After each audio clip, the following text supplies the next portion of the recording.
नमस्कार, मैं हूं रवि कैंत्रा। एचएनएन पर खास मुलाकात देख रहे हैं आप। आज हमारे साथ उत्तराखंड के कद्दावर नेता किशोर उपाध्याय जी हैं, जिनका एक लंबा वक्त कांग्रेस में रहा। इस वक्त वो भाजपा में हैं, टिहरी से विधायक हैं और कांग्रेस के प्रदेश अध्यक्ष भी रहे हैं। इसके अलावा राज्य आंदोलनकारी भी रहे और उनका एक लंबा संघर्ष राज्य के लिए भी रहा।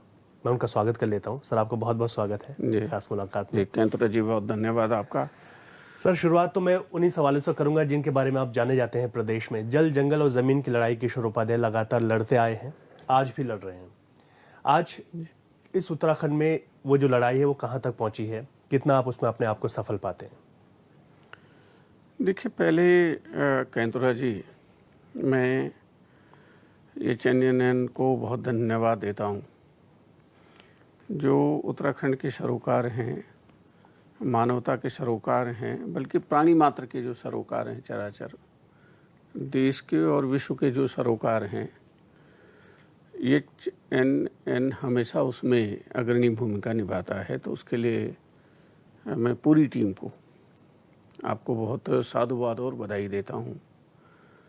देखिए, जहाँ तक सवाल है जल, जंगल, ज़मीन का जी, हवा, पानी और अन्न, ये तीन मुख्य जो है किसी भी प्राणी के लिए, तब चाहे वो चर है तब चाहे अचर है, उसके लिए बहुत ज़रूरी हैं। और उसके लिए अगर जल, जंगल और ज़मीन नहीं होगी तो वो संभव नहीं है। अभी जो सबसे बड़ी समस्या है, जिस तरह का वैश्विक वातावरण बन रहा है जी, और उत्तराखंड की और मध्य हिमालय की उसमें सबसे बड़ी भूमिका है। उत्तराखंड की सबसे बड़ी भूमिका है। और आप तो मूर्धन्य विद्वान हैं इन सारे विषयों के। जंगल के बारे में और अपने अधिकारों के बारे में विश्व का पहला आंदोलन तिलारी कांड हुआ, जिसमें आज तक पता नहीं कितने लोग जो है वो हताहत हुए। लेकिन जब से हमने ये जल, जंगल और ज़मीन पर जो है वो लोगों के जो उनके अधिकार थे उन पर अतिक्रमण किया और उनके साथ सामंजस्य नहीं रखा, तब से जो है सारी की सारी परेशानियां हो रही हैं।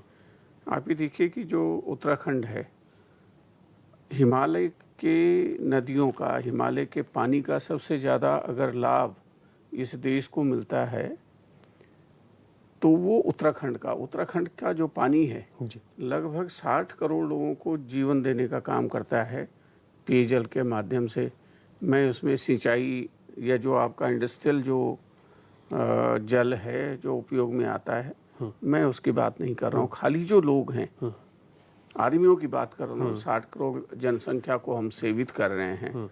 और इसी भावना पर ये उत्तराखंड आंदोलन हमने शुरू करवाया था। टाइम एंड अगेन मैं कह रहा हूँ कि शायद ये आंदोलन शुरू नहीं होता अगर किशोर उपाध्याय नहीं होता। अगर मैं इंद्रमणि बड़ौनी जी को 2 बार अपने बड़े भाई राजेश पायलट जी से नहीं मिलवाता, जी, और उन्होंने कहा कि किशोर इनसे कुछ जो है वो शुरू करवाइए, तो मैं फिर इनको वार्ता के लिए बुलाऊंगा। तो उत्तराखंड भी, जब नरसिम्हा राव जी ने मुझे डांटा कि भाई हमारी पार्टी का ये एजेंडा नहीं है, और मैं अच्छे उस पर था। मैंने तो सबसे पहले हिमालय और गंगा के बारे में तिरुपति अधिवेशन हुआ था 91-92 में, तब बात की थी कि अगर इस देश को, इस विश्व को जिंदा रहना है तो आप गंगा और हिमालय के प्रबंधन को ठीक करिए। तो राज्य आंदोलन, मुझे कष्ट होता है जब राज्य सही दिशा में भटक नहीं जाता और भटक जाता है, तो मैं अपने को अपराधी सा महसूस करता हूँ कि भाई क्यों हमने ये आंदोलन शुरू करवाया और इसका लाभ क्या हुआ। तो जब नरसिम्हा राव जी ने मुझसे कहा कि हमारा ये एजेंडा नहीं है, मैंने कहा हम अपने लिए नहीं मांग रहे। हमें तो उत्तर प्रदेश ने हमेशा सिर पे उठा के रखा, आज भी। योगी आदित्यनाथ जी वहाँ मुख्यमंत्री हैं, तो इसी धरती के बेटे तो और उसी तरह से पहले जो मुख्यमंत्री थे गोविंद वल्लभ पंत जी, वो भी इसी धरती के बेटे थे। तो हमने टावरिंग लीडरशिप जो है वो दी है इस देश को। और लेकिन उस समय नियोजन ठीक नहीं हो रहा था उत्तराखंड का, और जो पर्वतीय मध्य हिमालय का नियोजन जो है वो एक एक इंच पर बदलता है। हरिद्वार में जो स्थिति है वो देहरादून में नहीं है। यहाँ पर जो स्थिति है वो आपका जो है यहाँ राजपुर रोड पर नहीं है, वो मसूरी में नहीं है। तो इसका अगर हम इंच इंच प्रबंधन नहीं करेंगे तो हम भविष्य की पीढ़ियों के लिए बड़े भारी चुनौतियां जो है वो खड़ी कर रहे हैं।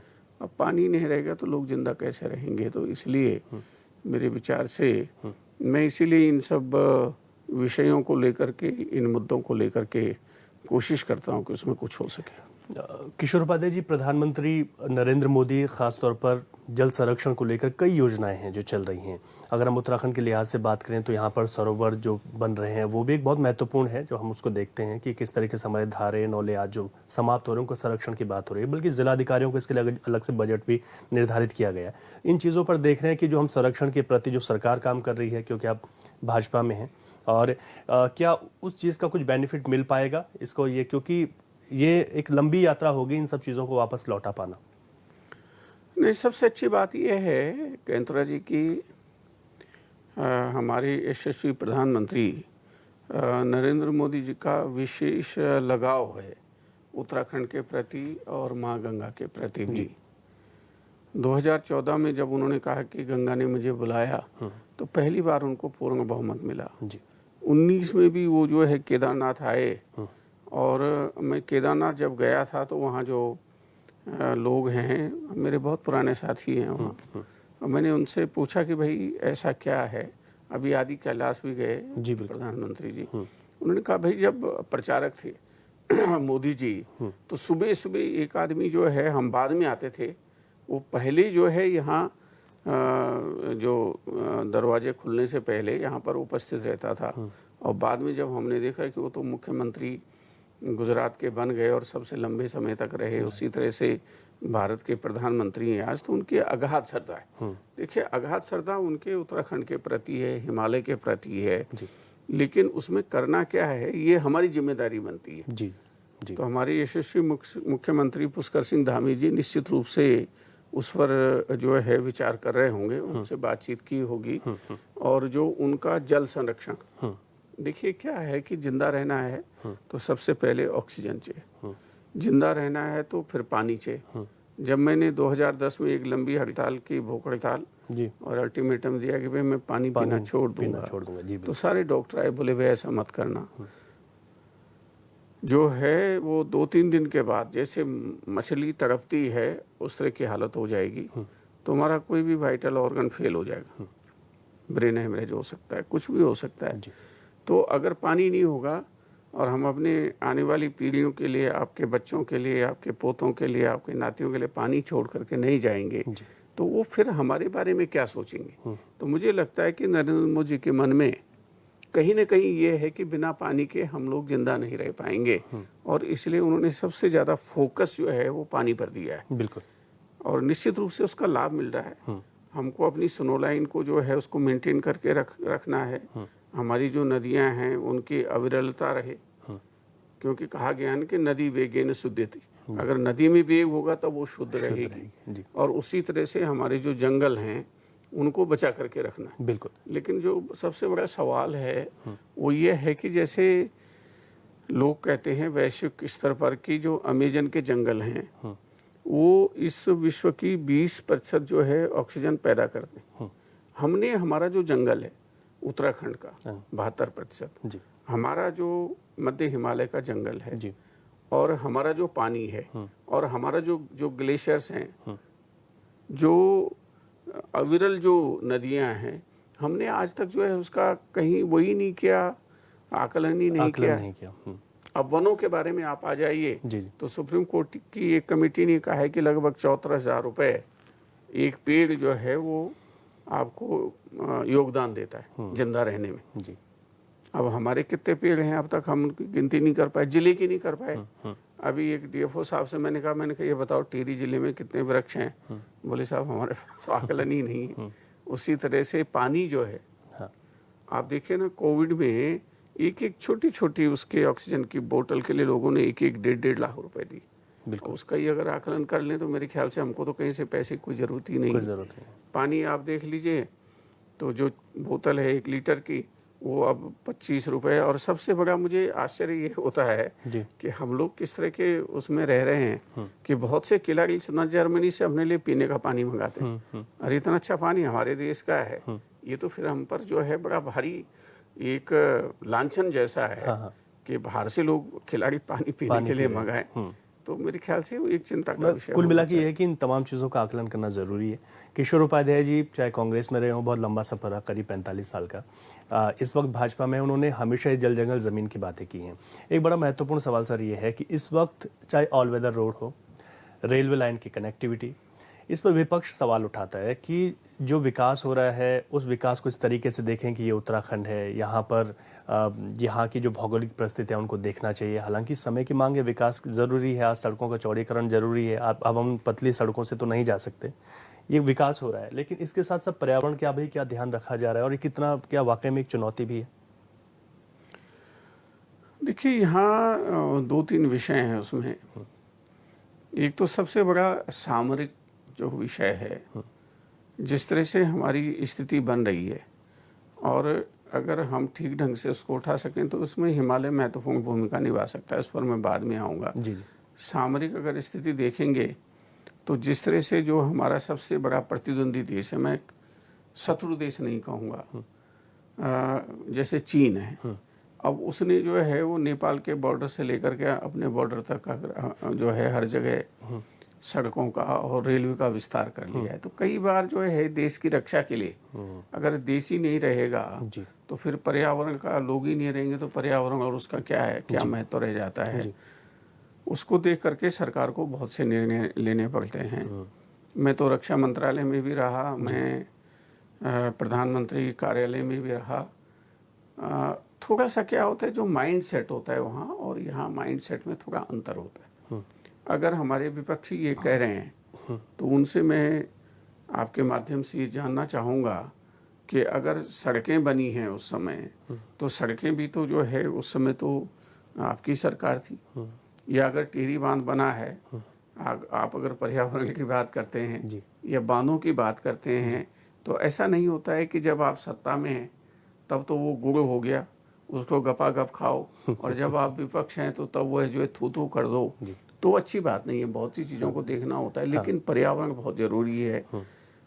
आज हिमालय जो है रोज़ मेरे ख्याल से 20 मीटर पीछे, और वेनेजुएला के ग्लेशियर तो ख़त्म ही हो गए हैं। हमारा 27 किलोमीटर गोमुख ग्लेशियर चला गया है, उसको कैसे मेंटेन किया जा सके, और उसमें जो है जो हम ये डेवलपमेंट की बात कर रहे हैं उसमें एक सामंजस्य कैसे बिठाया जा सके, वो बहुत ज़रूरी है। और उसमें मुझे लगता है कि जैसे 4 धाम रोड है, ये रेलवे प्रोजेक्ट हैं, बहुत अच्छा ये परियोजना है, लेकिन उसमें ये होना चाहिए था। कोई बात नहीं, थोड़ा समय लगता। अब जैसे 4 धाम रोड बनाई, उसमें हमारे यहीं चंबा तक 1500 स्रोत पानी के खत्म हो गए। उनको बचा के कैसे रखा जा सकता था? पहले भी सड़कें बनती थी, तो उनको जो है मैन मेड जो है जिससे ज़्यादा परेशानी ना हो। अब हमने क्या किया, मशीनें लगा करके उस सारे वातावरण को जो है वो खराब कर दिया है। तो मेरे ख्याल से एक सामंजस्य बने, किसके लिए हम बना रहे हैं? आने वाली पीढ़ियों के लिए। और अगर उनके लिए अगर हम पानी बचा के नहीं रखेंगे, ऑक्सीजन बचा के नहीं रखेंगे, अन्न बचा के नहीं रखेंगे, तो मेरे ख्याल से फिर उन चीज़ों का कोई फ़ायदा नहीं है। बिल्कुल ठीक है आपने। किशोर उपाध्याय जी के साथ हम और भी सवाल करेंगे और कुछ पॉलिटिकल सवाल भी करेंगे, लेकिन यहाँ पर एक ब्रेक के बाद आपका स्वागत है खास मुलाकात में। आज उत्तराखंड के कद्दावर नेता किशोर उपाध्याय जी हमारे साथ हैं। बहुत सारी बातें उनसे हो गई हैं, कुछ आगे बढ़ जाते हैं।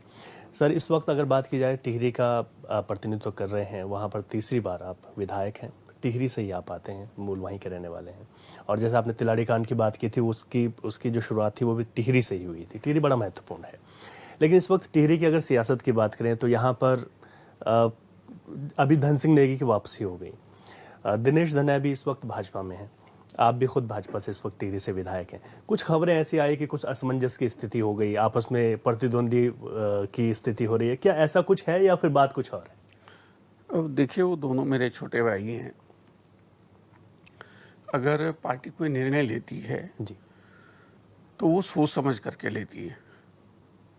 एक बात जरूर है कि जो मेरे जो सरोकार हैं, और हम तो जो सामाजिक राजनीतिक जीवन आंदोलनों से शुरू हुआ, शराबबंदी आंदोलन हमने बहुत लंबे समय तक चलाया, गढ़वाल विश्वविद्यालय के आंदोलन में शरीक रहे, उत्तराखंड आंदोलन से लेकर के और परिसीमन जितने भी विषय हैं, देखिए, मुझे कोई दिल्ली में तो कोई परेशानी नहीं थी। हम तो इस हिसाब से आए कि भाई कुछ अपने क्षेत्र के लिए और हिमालय के लिए कुछ करना चाहिए। मैं इस पर ध्यान नहीं देता हूँ। मैं तो अर्जी लेके गया नहीं किसी के पास। भाई उस समय जो परिस्थितियाँ थी और मेरे जो वनाधिकार और हिमालय के सरोकार थे, उस पर पार्टी ने कहा कि हम इस पर जो है सकारात्मक काम करेंगे। तो मैंने कहा ये कर दो तो मुझे तो टिकट न भी दो तो कोई बात नहीं है। अब जैसे मेरे वनाधिकार के मुद्दे हैं, आरक्षण का मुद्दा है, हमारा जो बिजली, पानी और ये जंगली जानवरों का मुद्दा है, अगर सरकारें उनका समाधान कर लेती हैं तो विधायक बनना, सांसद बनना बड़ी बात नहीं है जी। 2012 में मुझे तो 85 में तत्कालीन प्रधानमंत्री राजीव जी ने कहा था कि तुम चुनाव लड़ो गौरीगंज से, अपनी कॉन्स्टिट्यूंसी से। और प्रधानमंत्री की कॉन्स्टिट्यूंसी से विधानसभा लड़ना तो 100% गारंटी है ना कि आप जीत जाओगे जी। लेकिन हम उडियारों में रहने वाले लोग हैं, हमको अक्ल थी नहीं। 2012 में शायद मैं चुनाव नहीं हारता तो शायद मुख्यमंत्री हो गया होता। जी बिल्कुल। तो मैं थोड़ा सा जो है, मेरे लिए राजनीति उतनी महत्वपूर्ण नहीं है, क्योंकि राजनीति तो करते रहते हैं पूरे उत्तर प्रदेश और देश की राजनीति की। जी। मुख्य ये है कि जहाँ हैं और प्रदेश हो तब चाहे देश हो, उसमें आप सकारात्मक क्या भूमिका निभा सकते हैं। आज जब मैं 2002 में विधायक और मंत्री बना तो उस समय कहीं सड़क ही नहीं थी हमारे यहाँ। सड़कें तो लाइफ लाइन है। आज के दिन में 680 किलोमीटर सड़क की मांग है मेरे विधानसभा क्षेत्र में। जी। तो वहाँ के लोगों के जीवन की जो कठिनाइयाँ हैं और विशेषकर युवाओं और महिलाओं की, जैसे मैं पहला इंजीनियरिंग कॉलेज में ले गया वहाँ टिहरी में। जी। सबसे बड़ा जो पीजी कॉलेज है सबसे ज़्यादा विषयों का, वो मैं नई टिहरी में लेकर के आया। वहाँ के लोगों के आशीर्वाद से उन्होंने मुझे मौका दिया जी। उसी तरह से श्रीदेव सुमन यूनिवर्सिटी लेकर के आया। जी जी। एक हमारी जो औद्यानिकी और वानिकी वाली जो 6 महीने चली यूनिवर्सिटी, उसको लोग दूसरी जगह ले गए। दूसरी जगह भी होना चाहिए, लेकिन ये भावना लोगों में नहीं जानी चाहिए कि हमने यहाँ से उठा करके दूसरी जगह जो है इसको ले गए। जैसे सिरकोट में एनसीसी की एकेडमी थी, उसको भी लोग उठा करके ले गए। इस समय जो सबसे बड़ी बात है कि आदमी की माया और पेड़ की छाया तभी तक है जब तक वो खड़ा है। और हमारे यहाँ सबसे बड़ी परेशानी पर्वतीय क्षेत्र में स्वास्थ्य सेवाओं को लेकर के है जी। और मैं बहुत आभारी हूँ हमारे जो यशस्वी प्रधानमंत्री हैं नरेंद्र मोदी जी और हमारे ऊर्जा मंत्री हैं मोहनलाल खट्टर जी। जब पहली बार वहाँ आए तो उन्होंने TSDC के जो CMD हैं RK विश्नोई जी, उनको आदेश किया कि आप इनको अस्पताल और मेडिकल कॉलेज बना करके दीजिए। और मैं पुष्कर सिंह धामी जी का आभारी हूँ कि उन्होंने तत्काल उस पर कार्रवाई के लिए कहा है। तो वो अगर जो स्वास्थ्य जो सेवाएं हैं, आदमी को तुरंत जो है जिस तरह से आपदाएं आती हैं, और अभी घनसाली तो ऐसा कोई वर्ष नहीं होता है जब वहाँ आपदाएं नहीं आती हैं। तो शिक्षा है, स्वास्थ्य है। पहले तो मैंने कहा ना कि पहले ऑक्सीजन है, फिर जल है, फिर जो है कुल मिलाकर जवाब ये है कि उसके बाद स्वास्थ्य सबसे जरूरी है, जो फिर शिक्षा आती है। लोगों की मूलभूत सुविधाएं, आपको उन पर काम करना है। मैं उस पर काम कर रहा हूँ। मैं इस पर ध्यान नहीं देता। आपकी कृपा से 2-2, 3-3 प्रधानमंत्रियों के साथ काम कर लिया, केंद्र में काम कर लिया, सब देख लिया, और तिवारी जी जैसी बड़ी शख्सियत के साथ काम किया है। तो मैं इस पर ध्यान नहीं देता। ये पार्टी का काम है। बिल्कुल। पार्टी ने कोई निर्णय लिया है, अब पार्टी मेरा अहित क्यों चाहेगी? मैंने कोई पार्टी का बुरा तो किया नहीं है। तो पार्टी ये मेरे इंटरेस्ट का ख्याल रखेगी। जो हॉर्न आ गए हैं उनके भी जो राजनीतिक आकांक्षाएं हैं उसका ख्याल रखेगी। तो ये पार्टी पर छोड़ देना चाहिए कि किस भाव से उन्होंने किसको लिया है। बिल्कुल, मैं ये मानता हूँ। बिल्कुल सर। अब क्योंकि एक बहुत महत्वपूर्ण सवाल है, आप आए हैं तो मैं वन अधिकार को लेकर, आज हम देख रहे हैं जंगली जानवरों के हमले बहुत ज़्यादा बढ़ गए हैं। इस वर्ष तो हमने लगातार ही घटनाएं हो रही हैं, आए रोज़ हर दिन घटनाएं हैं। ये जो वनाधिकार है, आपने वाइल्ड लाइफ एक्ट को लेकर हमेशा आप मुखर रहे, आपने पूरी बात उसको की है। आज कितनी आवश्यकता है कि इस पर काम किया जाए, और अगर ये नहीं करेंगे तो ये तो घटनाएं दिनों दिन बढ़ती जाएंगी। देखिए, 2 कैंतुरा जी विषय हैं जी, और मुझे ये लगता है कि हम जब उन विषयों पर काम करते हैं, जैसे जो फॉरेस्ट एक्ट है वो जब बनाया गया तो उसमें ये ध्यान नहीं रखा गया कि जो लोग, हम तो पूरी तरह से वनों पर आधारित समुदाय, जी सारी चीज़ उसी से होती थी, तब चाहे हमारा पशुपालन हो, तब चाहे खेती हो, झूम की खेती करते थे, तब चाहे हमारा सब्जी हो, तब चाहे जो है लोग, मैं इस पक्ष में नहीं हूँ कि जो वाइल्ड लाइफ है उसको मार करके खाओ, लेकिन सब यही होता था उस समय। जंगल सब, जी जी हमारे मकान भी तब चाहे लकड़ी हो, पत्थर हो, सब उसी से होता था। जी जी बिल्कुल। तो जब लोगों ने, जब ये वनों वाला कानून बना, तो उस समय के जो लोग उस पर निर्भर थे उनके लिए कुछ नहीं रखा उसमें, इसलिए उस पर एक बार पुनर्विचार करने की आवश्यकता है। और दूसरा जो वाइल्ड लाइफ एक्ट है उसमें भी यही कमी है। आपने ये नहीं देखा, मैं इस पक्ष में थोड़ी हूँ कि जानवरों को मारा जाए, लेकिन मान लीजिए कोई शेर को मार करके, और उस समय तो राजा और अंग्रेज जो है वो बंदूक लेकर के शेर के ऊपर खड़े होते थे कि हमने इसको मारा, तो उसकी तब चाहे खाल हो, तब चाहे नाखून हो, तब चाहे दांत हो, उसका व्यापार लोग करते होंगे ना। जी जी अब आपने कानून बना दिया, वही लिए था, उसके लिए आपने कुछ नहीं रखा उसमें। तो मेरे ख्याल से जो ये फॉरेस्ट, जो वाइल्ड लाइफ एक्ट है, उस पर भी दोबारा थोड़ा सा विचार करने की आवश्यकता है, और स्थानीय समुदायों के अधिकारों की उसमें सुरक्षा होनी चाहिए। मैं ये नहीं कह रहा हूँ हाँ उनको मारो, जैसे मैं ये कह रहा हूँ कि आपने हमारे चूल्हे की लकड़ी छीन ली, तो आप हमको महीने में एक परिवार को एक गैस सिलेंडर निःशुल्क दे दो ना, वो हमारा हक बनता है। आप हमसे पानी का बिल क्यों लेते हैं? या जैसे जो है मैंने मकान बनाना है, पहले हम पत्थर लाते थे, जी मिट्टी लाते थे, उसी से बनता था, और पठाल लाते थे, लकड़ी लाते थे। तो आप उतना उनको मत दीजिए, लकड़ी मत काटिए, आप उतनी ईंट दे दीजिए, उतना लोहा लकड़ी दे दीजिए, तो मेरे ख्याल से ये बहुत सी समस्याओं का समाधान हो जाएगा। अच्छा, एक सवाल ये है, क्योंकि अभी 2 उपचुनाव हुए प्रदेश में, ऐसा भी पहली बार हुआ कि दोनों उपचुनाव सत्ता वाली पार्टी हार गई, मंगलौर और बद्रीनाथ का। एक उपचुनाव और है केदारनाथ में, और केदारनाथ उपचुनाव हम देख रहे हैं कि अभी चुनाव तो ठीक है, जनवरी तक 6 महीने का जो संवैधानिक है वो होगा, लेकिन एक तरफ कांग्रेस की केदार प्रतिष्ठा यात्रा चल रही है, दूसरी तरफ अगर आपकी पार्टी की मैं बात करूं तो 5 कैबिनेट मंत्रियों को मंडल के वहां पर जिम्मेदारियां दे दी। ये बड़ा चुनौतीपूर्ण है, और दूसरी तरफ कांग्रेस बड़ी आश्वस्त है ये 2 उपचुनाव जीतने के बाद। देखिए, मेरा उसमें कोई इन्वॉल्वमेंट तो दोनों चुनावों में था नहीं। पार्टी जहां पर समझेगी मेरा उपयोग करेगी, लेकिन जहां तक मुझे लगता है कि कई बार जो है ना, लोग बिना सोच विचार किए हुए निर्णय ले लेते हैं।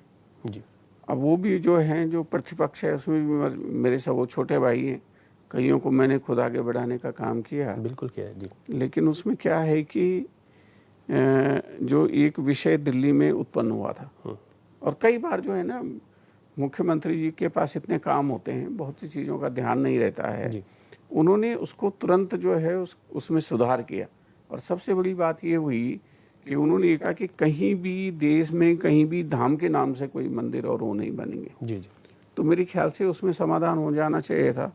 लेकिन अब केदारनाथ का चुनाव है, तो इसलिए जो है वो हमारे प्रतिपक्ष वाले, वो यात्राओं का एक जो है वो रोग उनको लग गया है, मुझे ऐसा लगता है। आप तो एकदम जो है, जो हमारा सनातन धर्म का जो आधार है उसी पर चोट कर रहे हो। जी आप इतने बड़े हो गए हैं, इतने विशाल हो गए हैं कि आप प्रभु की प्रतिष्ठा करेंगे। हाँ, ये आप कह सकते थे कि भाई जो है, हमें ये लगता है कि इसमें कुछ लोगों ने प्रतिष्ठा गिराने का अगर काम किया है, तो आप किस प्रभु की प्रतिष्ठा गिराने का काम क्यों कर रहे हो? और जब समाधान हो गया है, हाँ। तो वो करने की ज़रूरत नहीं थी। लेकिन केदारनाथ का जो है चुनाव है, तो आप अगर भगवान से भी और केदारनाथ जी से भी बड़े हो गए हैं, उनकी प्रतिष्ठा आप स्थापित करेंगे, तो मेरे ख्याल से ये आपके बुद्धि कौशल पर जो है वो सिलापट लग गया है, मुझे ऐसा लग रहा है। ठीक है, अब एक आखिरी सवाल है, चलते चलते उत्तराखंड में कांग्रेस का भविष्य कहाँ आप देखते हैं? देखिए, जो राजनीतिक जो स्थिति बनती हैं, ये इसके बारे में आप कुछ जो है कह नहीं सकते हैं कि किसका क्या भविष्य होगा। जब उत्तराखंड आंदोलन हुआ और मैं पहला व्यक्ति था कांग्रेस की तरफ से जो उसमें शामिल हुआ, उसको शुरू करवाया, जिस तरह से 2 अक्टूबर की घटनाएं हुई और उसके बाद केंद्र में कांग्रेस की सरकार थी, यहाँ सपा की सरकार थी। तो उस समय तो ये हो गया था कि अब कहीं कभी यहाँ कांग्रेस आएगी नहीं। 2002 के चुनाव में भारतीय जनता पार्टी ने राज्य बनाया और उसके साथ में सरकार भी थी, लेकिन उसके बावजूद हम उस समय कांग्रेस सत्ता में आई। और उसमें मैं आज भी दावे के साथ कहता हूं कि अगर मैं नहीं होता तो नहीं आती जी। मैंने सारे आंदोलनकारियों को, सारे लोगों को एक साथ जोड़ने का काम किया उस समय। लेकिन इस समय जो स्थिति है, भविष्य जो मुझे लगता है कि प्रतिपक्ष का जो काम होना चाहिए उस पर वो काम ही नहीं कर रहे हैं। वो मतलब एक उठपटांग चीज़ों को लेकर के उनको खड़ा करके जनता के सरोकारों से उनका कोई मतलब नहीं रहा है, तब चाहे यहाँ राज्य में हो और तब चाहे दिल्ली में हो। तो मुझे लगता नहीं है कि मेरे जीवन काल में उत्तराखंड में या दिल्ली में जो है कांग्रेस उस तरह से जो है पुनः स्थापित हो जाएगी। मेरा अपना ये आकलन है जी। और मैं आज भी दावे के साथ कहता हूँ कि 2000 पूछ लेना आप किसी से भी, मैं रात के रात तो मैं अध्यक्ष ही जो है बदलवा करके ले आया था। भले उसने उनका सम्मान उस हिसाब से नहीं रखा, वो अलग विषय है। लेकिन प्रतिपक्ष कमजोर नहीं होना चाहिए, मेरा मानना ये है। बिल्कुल। कई बार क्या होता है ना कि जब हम सत्ता में होते हैं तो बहुत सी चीज़ें दिखाई नहीं देती हैं। जी। सत्ता का एक नेचर भी होता है कि उसमें आंखें जो हैं वो कमज़ोर होती जाती हैं और कान जो है वो लंबे होते हैं, तो कर्णप्रिय बातें ज़्यादा अच्छी लगती हैं हम लोगों को। विपक्ष उन कर्णप्रिय अगर कोई जनता के हित में काम नहीं है तो उनकी आवाज़ बनता है, जो कि यहाँ मुझे दिखाई नहीं दे रहा है कि वो जनता की आवाज़ बन पाए। इसलिए विपक्ष का मजबूत होना भी ज़रूरी है। बहुत बहुत शुक्रिया सर, आप खास मुलाकात में आए, आपने तमाम सवालों का जवाब दिया। उन्हें शुभकामनाएं। बहुत बहुत शुक्रिया आपका। और ख़ास मुलाकात में देखिए, किशोर उपाध्याय जी की एक यही बात है कि जब आप उनके सवालों को उनसे करते हैं, उनके जो जवाब सुनते हैं, वो तो एक बहुत अलग तरीके के होते हैं। किसी एक पार्टी, किसी राजनीति से वो प्रेरित वो जवाब नहीं दिखाई देते। और आज हमने बहुत सारी उनसे बातचीत की है। ख़ास मुलाकात में फिर किसी शख्सियत के साथ आपसे मुलाकात होगी। इजाज़त दीजिए, नमस्कार।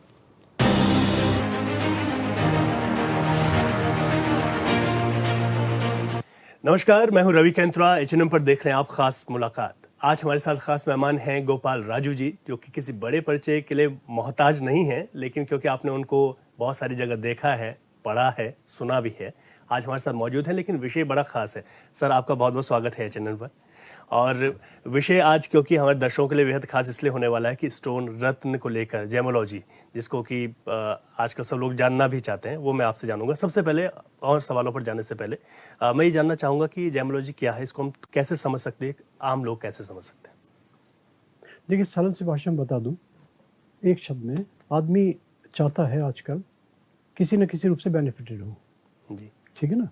प्लैनेट्स देखता है, कौन से प्लैनेट्स अच्छे हैं, कौन से प्लैनेट्स खराब हैं, किस प्लैनेट के अनुसार कौन सा स्टोन पहने, इसलिए सारा चलन है इसका।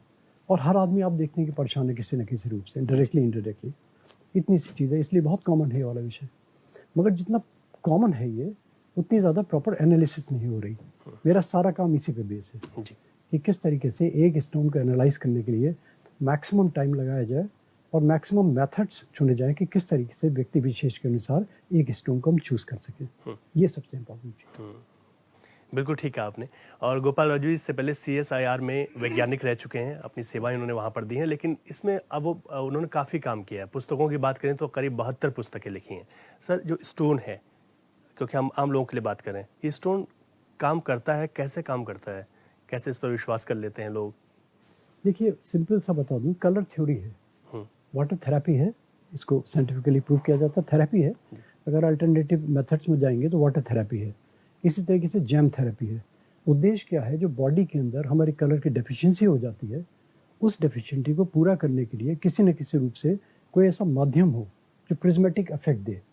वो कलर बॉडी के अंदर अगर हम ट्रांसफ्यूज कर देते हैं तो जितनी हीलिंग है, जितनी टूट फूट है, एक सीधे शब्दों में, उसका वो रिपेयरिंग करता है वाला पर्टिकुलर कलर। उसके लिए डिफरेंट कलर्स के स्टोन्स पहने जाते हैं और डिफरेंट प्लेसेस में पहने जाते हैं। उससे ज़्यादा इम्पोर्टेंट वो है जी। ये इसलिए। तो ये जो स्टोन है सर, हम देखते हैं कई लोगों के हाथों में बहुत ज़्यादा होते हैं, हर एक उंगलियों में। तो ये क्या है, ज़्यादा पहन लिए तो ज़्यादा काम करते हैं?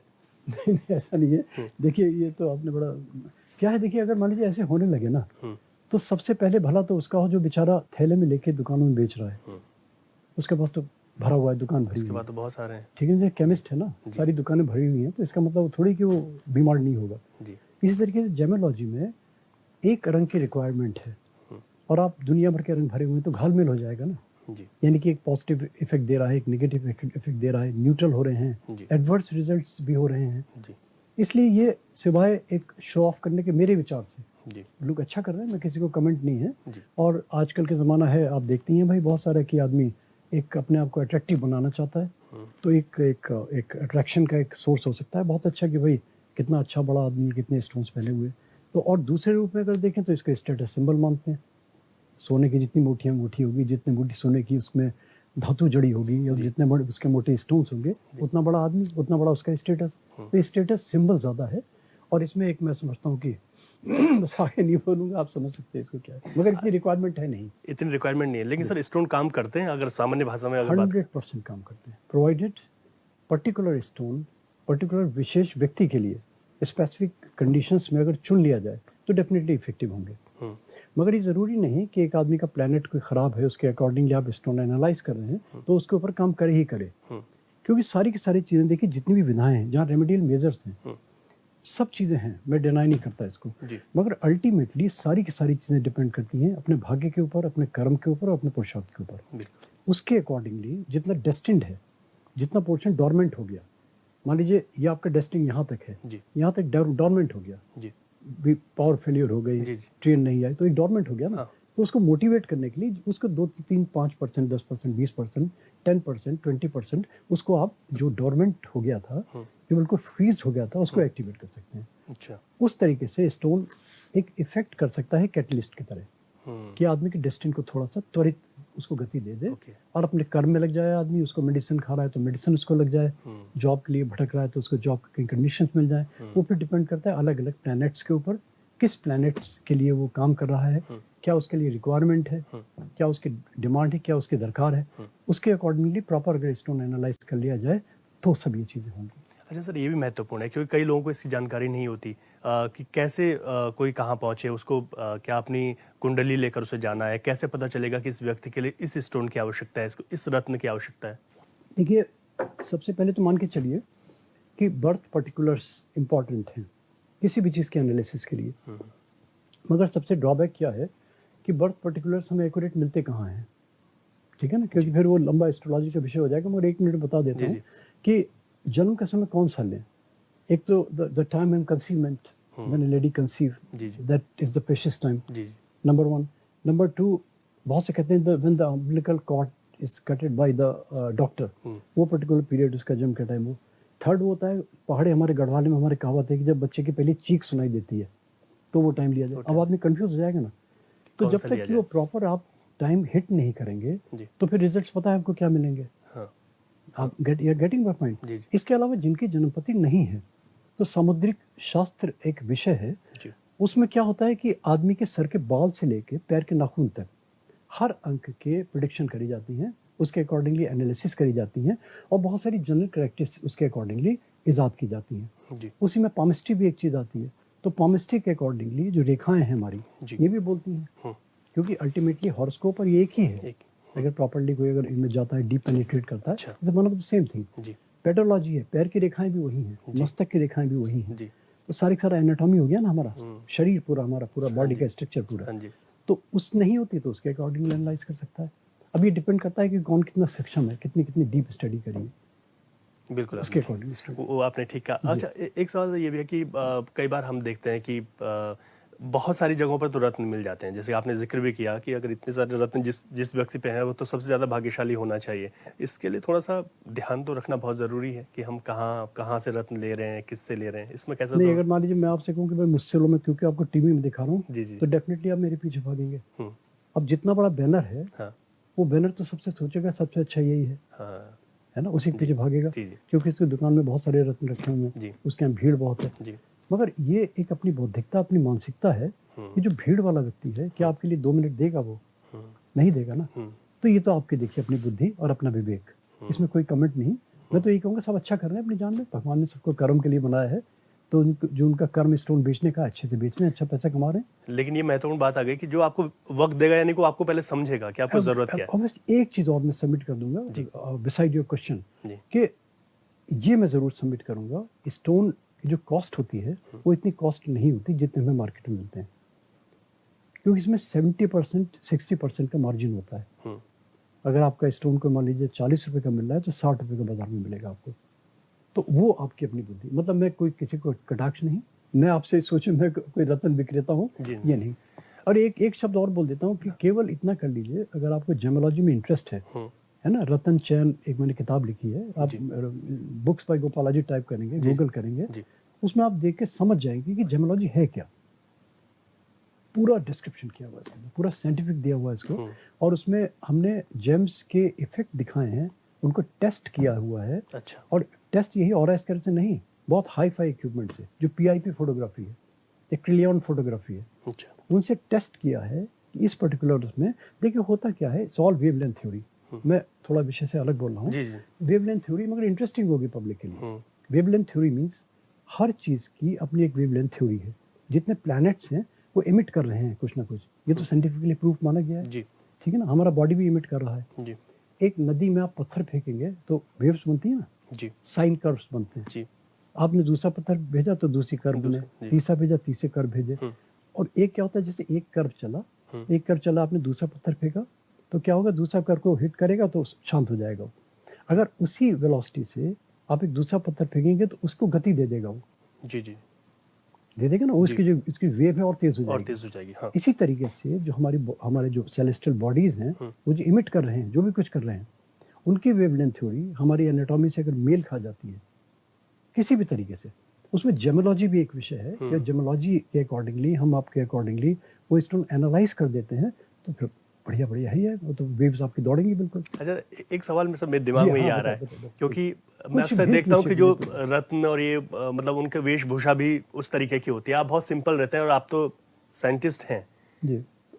आप इस क्षेत्र में आए, कुछ लोग होते हैं कि उनको उस तरीके का एक अपना वेशभूषा भी वैसे बना देते हैं, लेकिन आप वैसा नहीं, आप सिंपल हैं। अभी भी जो बातें कर रहे हैं वो यही बता रहे हैं आपकी, आप किस तरीके से विश्वास करें उन चीज़ों पर।